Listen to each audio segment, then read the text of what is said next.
बस हार्डवर्क करने वाले का सिलेक्शन नहीं होता है और बस स्मार्ट वर्क करने वाले का भी नहीं होता है। जो हार्डवर्क प्लस स्मार्ट वर्क मिला के करते हैं उनका मार्क्स अच्छा आता है, उनका सिलेक्शन होता है। और मार्क्स के पीछे मत भागो, मार्क्स जिस चीज़ से आता है उस चीज़ के पीछे भागो। टेस्ट में मार्क्स नहीं आ रहे हैं, पिछले 4 टेस्ट से सेम ही मार्क्स आ रहे हैं, कितना भी अच्छे से टेस्ट अटेम्प्ट कर लो मार्क्स अटक से गए हैं। और क्या करें ताकि मार्क्स इंक्रीज हो टेस्ट में? तो मैं सबसे पहले एक बात बोलना चाहूँगा कि मार्क्स अचानक से सडनली रातों रात कभी भी इंक्रीज नहीं होता है, धीरे धीरे ही इंक्रीज होता है मार्क्स। और इस वीडियो को देखने के बाद आपका मार्क्स डेफिनेटली इंक्रीज होगा अगर आपने उसको फॉलो किया जो मैं इस वीडियो में बताने वाला हूँ, तो श्योरली आपका मार्क्स इंक्रीज होगा ही होगा। तो टोटल 3 फैक्टर हैं जो कि टेस्ट में मार्क्स को डिटरमाइन करते हैं और वो तीनों फैक्टर बहुत ही ज़्यादा इंपॉर्टेंट हैं। कौन कौन से हैं 3 फैक्टर? पहला प्री टेस्ट, दूसरा ड्यूरिंग टेस्ट, तीसरा पोस्ट टेस्ट मतलब आफ्टर टेस्ट। ये 3 फैक्टर हैं जो कि बहुत ही ज़्यादा डिटरमाइन करते हैं टेस्ट के मार्क्स को। आपका मार्क्स इंक्रीज होगा उतना ही रहेगा, यही तीनों फैक्टर डिटरमाइन करते हैं। सो पहला प्री टेस्ट में क्या आता है? पहले आता है सबसे पहले प्रिपरेशन। आपको जो सिलेबस मिला कि ये चैप्टर आने वाला है टेस्ट में, आप उसका कैसे प्रिपरेशन करते हो ये बहुत ज़्यादा मैटर करता है टेस्ट में। भी टेस्ट के चैप्टर्स का प्रिपरेशन करने के लिए मैं आपको 3 स्टेप में बताता हूँ। पहला हार्ड वर्क वाला, दूसरा स्मार्ट वर्क वाला और तीसरा प्रैक्टिस। मतलब आप अगर ये तीनों स्टेप को फॉलो करते हुए चले गए तो आपका मार्क्स डेफिनेटली इंक्रीज होना ही होना है। हार्ड वर्क वाला मोस्टली लोग करते हैं जिनका अच्छा मार्क्स आता है, लेकिन उनका मार्क्स अटक जाता है वहीं तक, इससे ज़्यादा इंक्रीज नहीं होता है। इसीलिए बस हार्ड वर्क करने वाले का सिलेक्शन नहीं होता है और बस स्मार्ट वर्क करने वाले का भी नहीं होता है। जो hard work plus smart work मिला के करते हैं उनका मार्क्स अच्छा आता है, उनका सिलेक्शन होता है और उनका मार्क्स प्रोग्रेसिवली इंक्रीज होते जाता है। तो सबसे पहले हार्ड वर्क वाला। जनरली लोग क्या करते हैं कि चैप्टर का नोट्स पढ़ लेते हैं, उनको लगता है कि उनका चैप्टर कंप्लीट हो गया, लेकिन ऐसा नहीं है। बस नोट्स पढ़ने से टेस्ट के लिए चैप्टर नहीं रेडी हो जाता है।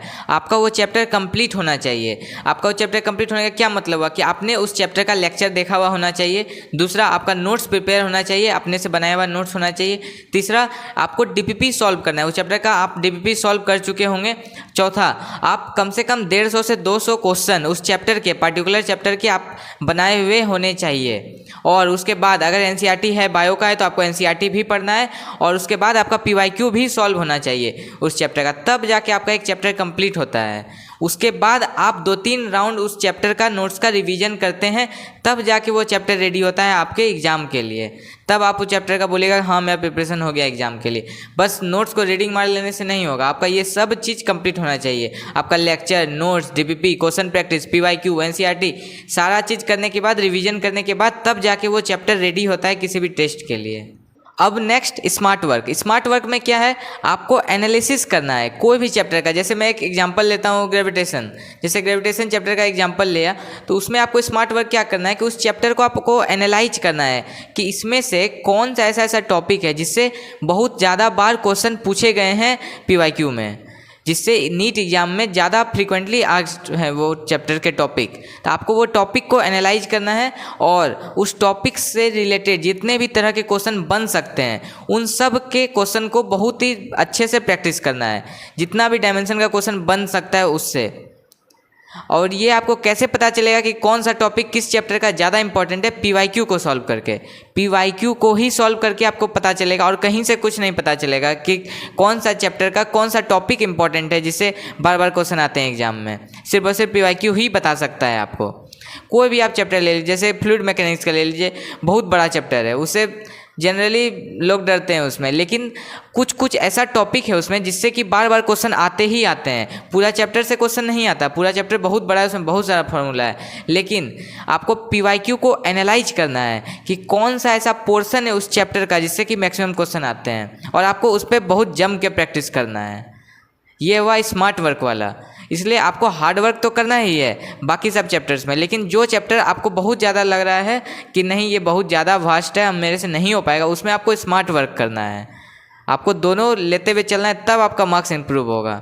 और इसके बाद थर्ड लेवल क्या आता है, और अगर आपको फिर भी उस चैप्टर पे कमांड नहीं आ रहा है, लग रहा है, डर लग रहा है कि पता नहीं मेरा प्रिपरेशन सही से हुआ है नहीं हुआ है, एग्जाम में हम सही से इस चैप्टर के क्वेश्चन बना पाएंगे या नहीं बना पाएंगे, तो आप इस चीज़ को आसानी से चेक कर सकते हो। अच्छा, आसानी से अपने डर को भगा सकते हो। उस चैप्टर पे आपका कॉन्फिडेंस आसानी से आ सकता है। कैसे? वो भी बिल्कुल फ्री में। आपको ये फीचर मिलता है मेमोनीट ऐप में। वहाँ पे आप क्या कर सकते हैं कि आपको जिस भी चैप्टर में डर लग रहा है, जिस भी चैप्टर में ऐसा लग रहा है कि आपका प्रिपरेशन सही से हुआ है या नहीं हुआ है, आप उस चैप्टर को सेलेक्ट कर सकते हैं और बाकी चैप्टर्स को भी सेलेक्ट कर सकते हैं जो कि टेस्ट में आने वाला है। उसके बाद आप अपने अकॉर्डिंग कस्टमाइज टेस्ट बना सकते हैं। मतलब आपको जो चैप्टर में कन्फ्यूजन है, जो चैप्टर में डर लग रहा है कि प्रिपरेशन हुआ है नहीं हुआ है मेरा टेस्ट के लिए सही से, वो चैप्टर को आप सेलेक्ट कर लीजिए और कस्टमाइज आप टेस्ट बना लीजिए। 720 नंबर का आपका टेस्ट बन जाएगा और उसके बाद आप उस टेस्ट को अटेम्प्ट कीजिए। आप आसानी से अपने आप को एनालाइज कर सकते हैं कि आपका प्रिपरेशन हुआ है नहीं हुआ है, वो चैप्टर आपका स्ट्रॉन्ग बना है या नहीं बना है, क्वेश्चन एग्जाम में आपसे उससे सॉल्व होते हैं या नहीं होते हैं।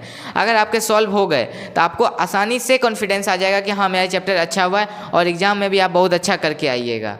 ये फीचर बहुत ही मस्त फीचर है ऐप का, जो कि बिल्कुल फ्री है। पहले 2 पार्ट टेस्ट के लिए बिल्कुल फ्री है। आप कस्टमाइज अपने से टेस्ट बना के सॉल्व कर सकते हैं इस ऐप में। इसके साथ ही आपको पेज वाइज क्वेश्चन सॉल्व करने का फीचर मिलता है कि मतलब आप जैसे 4 पेज आज पढ़े तो उस 4 पेज का आप क्वेश्चन सॉल्व कर सकते हैं। एंड साथ में ही आपको PYQ मार्क्ड NCERT भी मिलता है। मतलब NCERT पढ़ते पढ़ते आपका PYQ का भी रिवीजन हो गया, आप PYQ भी सॉल्व कर लिए।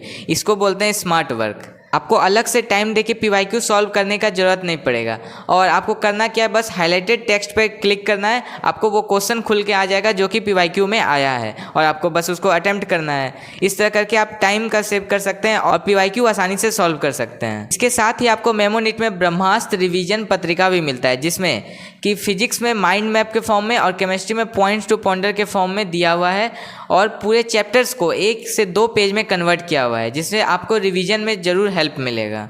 सो ऐप का लिंक डिस्क्रिप्शन में है, अभी चेकआउट करें। एंड जो फ्री के 2 पार्ट टेस्ट हैं उसको ज़रूर से अटेम्प्ट करें। अपने अकॉर्डिंग अपने से चैप्टर सेलेक्ट कीजिए और अपने अकॉर्डिंग कस्टमाइज करके टेस्ट बनाइए और खुद का एनालिसिस कीजिए कि आपका चैप्टर कितना स्ट्रॉन्ग है। एंड नेक्स्ट आता है ड्यूरिंग टेस्ट। ड्यूरिंग टेस्ट आपको कौन कौन सा बात को ध्यान रखना है टेस्ट देते समय। टेस्ट देते समय आपका माइंड बिल्कुल काम होना चाहिए, बिल्कुल काम कंपोज, एकदम शांत होना चाहिए माइंड, क्योंकि जितना ज़्यादा शांत होगा उतना ज़्यादा प्रोडक्टिविटी दिखेगा, उतना ज़्यादा आपका मार्क्स इंक्रीज होगा। इसलिए टेस्ट देते समय माइंड को एकदम शांत रखें। उस टाइम बिल्कुल भी मार्क्स के बारे में बिल्कुल नहीं सोचना है कि हमको इतना मार्क्स आएगा, इतना कम आएगा, ज़्यादा आएगा, कुछ भी नहीं सोचना है। बस माइंड में ये चलना चाहिए कि हमको शांति से टेस्ट देना है और मैक्सिमम से मैक्सिमम क्वेश्चन अटैम्प्ट करना है। लेकिन इसका ये मतलब नहीं कि जो क्वेश्चन नहीं आता उसको भी अटैम्प्ट कर देना है। जिस क्वेश्चन में आपको नहीं आता है, कि आपको लग रहा है कि हाँ हमसे नहीं आता है, तो उस क्वेश्चन को छोड़ना ही एक समझदारी है, क्योंकि नेगेटिव मार्किंग है। ज़बरदस्ती का आपको नहीं सॉल्व करना है, लेकिन ये ट्राई करना है कि टाइम की वजह से नहीं छूटे मेरा क्वेश्चन। ये आपको ट्राई करना है कि मैक्सिमम क्वेश्चन हम अटेम्प्ट कर दें। और आपको सिली मिस्टेक बिल्कुल नहीं करना है, क्वेश्चन को बिल्कुल ध्यान से पढ़ना है, जो भी डाटा है उसको अंडरलाइन करते हुए चलना है। और उसके साथ ही आपको जो कैलकुलेशन कीजिएगा, कैलकुलेशन पार्ट को बिल्कुल ही सावधानी से करना है, क्योंकि कैलकुलेशन में गलती होता है, बहुतों का गलती होता है, मेरा भी बहुत सारा गलती हुआ था। मेन नीट एग्जाम में भी कैलकुलेशन में गलती हो गया था। इसलिए कैलकुलेशन को मिस्टेक को आपको, ये सिली मिस्टेक में ही आता है, कैलकुलेशन का मिस्टेक को आपको अवॉइड करना है। बिल्कुल शांति से साफ जगह देख के कैलकुलेशन करना है। टाइम पे नज़र रखना है कि कितना टाइम बचा है और मेरा कितना क्वेश्चन बचा है, लेकिन पैनिकनेस बिल्कुल नहीं करना है, आराम से क्वेश्चन सॉल्व करना है बिना पैनिक हुए। नेक्स्ट है आफ्टर टेस्ट, मतलब टेस्ट के बाद, और इसको ही जनरली लोग नहीं करते हैं, जिनके चलते उनका मार्क्स इंप्रूव नहीं होता है। मैं बोल बोल के थक गया कि मिस्टेक नोटबुक बनाइए, मिस्टेक नोटबुक बनाइए, पर पता नहीं क्यों नहीं बनाते हैं। मिस्टेक नोटबुक बनाना बहुत ज़्यादा इंपॉर्टेंट है, तभी तो आप अपने आप को एनालाइज कर पाइएगा कि आपका क्या गलती हुआ, आपको किस चीज़ पे काम करके क्या आपको सुधारना है अपने में। इसलिए मिस्टेक नोटबुक बनाना बहुत ज़रूरी है। अगर अभी भी आप नहीं बनाए हैं अभी तक, तो अभी से बनाना स्टार्ट कर दीजिए। आगे जो भी टेस्ट दीजिएगा उसके लिए मिस्टेक नोटबुक बनाइए। और मिस्टेक नोटबुक में करना क्या है, आपको बस एक नॉर्मल पतला सा कॉपी लेना है और उसमें लिखना है बस। ऐसा कोई डिजाइन विजाइन नहीं बनाना है, फॉर्मूला नहीं बनाना है, फॉर्मूला सीट की तरह नहीं बनाना है। आपको बस एक उसमें अपना गलती लिखना है कि आपका जो भी मार्क्स आया, आप टेस्ट देकर आए, जितना भी आपका मार्क्स आया, जो मार्क्स कटा, तो वो मार्क्स क्यों कटा और कहाँ, किस रीजन की वजह से कटा, ये नोट डाउन करना है। जैसे आपका 4 क्वेश्चन टाइम मैनेजमेंट की वजह से छूट गया, तो आपको लिखना है कि मेरा इस टेस्ट में 4 क्वेश्चन टाइम मैनेजमेंट की वजह से छूटा है। और जैसे 2 क्वेश्चन सिली मिस्टेक से गलती हुआ, तो उसको लिखना है कि 2 क्वेश्चन सिली मिस्टेक। और जो भी आपका गलती हुआ कि 2 क्वेश्चन में हमको फॉर्मूला नहीं याद आया, इस क्वेश्चन में हम इस कॉन्सेप्ट ही भूल गए थे, यह जो भी रीजन से आपका मार्क्स कट हुआ है एग्जाम में, आपको वो रीजन लिखना है। और कोई ऐसा छोटा सा कॉन्सेप्ट या थ्योरी है जो कि आप बार बार भूल जाते हैं, तो उसको भी लिख सकते हैं। और इसको लिखने के बाद क्या करना है कि नेक्स्ट टेस्ट आप जो देने जाइएगा, उस टेस्ट में जाने से पहले आपको उसको पढ़ के जाना है। अपना मिस्टेक नोटबुक को पढ़ के जाना है, ताकि आपके माइंड में ये रहे कि ये टेस्ट में जो हम गलती किए थे, इसको हम अपने आने वाले टेस्ट में गलती ना करें। जो जो भी आप पॉइंट उसमें लिखिएगा, उस पॉइंट को आपको ये बात रखना है दिमाग में कि ये सब गलती हमको अपने आने वाले टेस्ट में नहीं करना है। इसलिए मिस्टेक नोटबुक होता है कि वो मिस्टेक को आपको दोहराना नहीं है। आपको पता रहेगा कि हम ये मिस्टेक किए हुए हैं, अब से हमको ये मिस्टेक नहीं दोहराना है। तो मैं एक बार समराइज कर देता हूँ कि मैंने कौन कौन सा पॉइंट बताया। 3 पॉइंट बताया, टेस्ट से पहले, ड्यूरिंग टेस्ट और आफ्टर टेस्ट। टेस्ट से पहले आपको क्या करना है, प्रिपरेशन कैसे करना है किसी भी चैप्टर का। बस नोट्स पढ़ने से या थोड़ा सा क्वेश्चन सॉल्व करने से वो चैप्टर प्रिपेयर नहीं हो जाता है। आपको वो चैप्टर पहले से भी कंप्लीट होना चाहिए। बहुत लोगों का क्या होता है कि वो चैप्टर ही नहीं पढ़े होते हैं, डायरेक्ट टेस्ट में पहली बार अटैम्प्ट करते हैं, तो कैसे मार्क्स इंप्रूव होगा। तब ना टेस्ट में आपका मार्क्स आएगा जब आपका वो चैप्टर ही कंप्लीट होगा तब ना। इसलिए आपको सबसे पहले क्या करना है, चैप्टर को कंप्लीट करना है। कैसे, आपको लेक्चर देखना है, आपको उसका नोट्स बनाना है, आपको उसका डीबीपी सॉल्व करना है, कम से कम 150 से 200 आपको क्वेश्चन सॉल्व करना है, एनसीईआरटी पढ़ना है बायो है तो, और पीवाईक्यू सॉल्व करना है, तब जाके आपका चैप्टर कंप्लीट हुआ। और टेस्ट में जाने से पहले कम से कम 2 से 3 बार उस चैप्टर का आपका रिवीजन होना चाहिए, तब जाके आपका मार्क्स इंप्रूव होगा, ज़रूर होगा। उसके बाद आपका जो चैप्टर आपको नहीं है स्ट्रॉन्ग, आपको लगता है कि नहीं ये बहुत बड़ा चैप्टर है, हम सारे चैप्टर नहीं कंप्लीट कर पाएंगे, तो आपको छोड़ के नहीं जाना है उस चैप्टर को। उस चैप्टर को एनालाइज करना है, और जो इंपॉर्टेंट पार्ट है उसका, जिससे बार बार क्वेश्चन आते हैं, ये कैसे पता चलेगा, पीवाईक्यू से। तो पीवाईक्यू एनालाइज करके आप वो इंपॉर्टेंट वाले पार्ट को कम से कम अच्छे से प्रैक्टिस करके जाना है। और इसके बाद आपको ड्यूरिंग टेस्ट कौन कौन सा बात ध्यान रखना है, उस समय माइंड आपको एकदम बिल्कुल काम रखना है, और मार्क्स के बारे में बिल्कुल नहीं सोचना है। और मैक्सिमम क्वेश्चन अटैम्प्ट करने के बारे में सोचना है कि हम मैक्सिमम क्वेश्चन अटैम्प्ट कर ले, लेकिन गलत अटैम्प्ट नहीं करना है। और सिली मिस्टेक से बचना है, कैलकुलेशन मिस्टेक से बचना है। आपको बिल्कुल ध्यान से कैलकुलेशन करना है, और टाइम मैनेजमेंट तो करना ही है। एंड नेक्स्ट आफ्टर टेस्ट क्या करना है, मिस्टेक नोटबुक बनाना है। अपने टेस्ट को एनालाइज करना है कि कितना मार्क्स आपका कटा और क्यों कटा, और जो कटा आपका मार्क्स, वो रीजन नेक्स्ट आने वाले जो टेस्ट में मार्क्स कटेगा तो वो रीजन नहीं बनना चाहिए। इसको आपको मिनिमाइज करना है। जैसे 4 क्वेश्चन आपका छूटा सिली मिस्टेक की वजह से गलती हुआ, तो आप मिनिमाइज करके आपको 3 क्वेश्चन करना है, नेक्स्ट टेस्ट में 2 क्वेश्चन करना है। सिली मिस्टेक को धीरे धीरे एकदम हटा ही देना है। इसलिए आप होता है आपका मिस्टेक नोटबुक। तो ये मैंने समराइज कर दिया कि आपको ये बात ध्यान रखना है अपने टेस्ट में प्रिपरेशन करते समय। एंड लास्ट में मैं आपसे एक चीज़ बोलना चाहूँगा कि मार्क्स के पीछे मत भागो। मार्क्स जिस चीज़ से आता है उस चीज़ के पीछे भागो।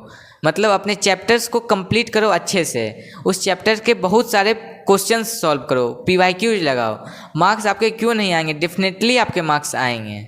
मार्क्स के पीछे भागने से मार्क्स नहीं आता कि हमको मार्क्स नहीं आता है, मार्क्स नहीं आता है, बार बार ये सोचेंगे तो मेरा मार्क्स आएगा। ये मुझे नीट प्रिपरेशन के टाइम एक सर ने कहा था, एंड इट रियली वर्क्स।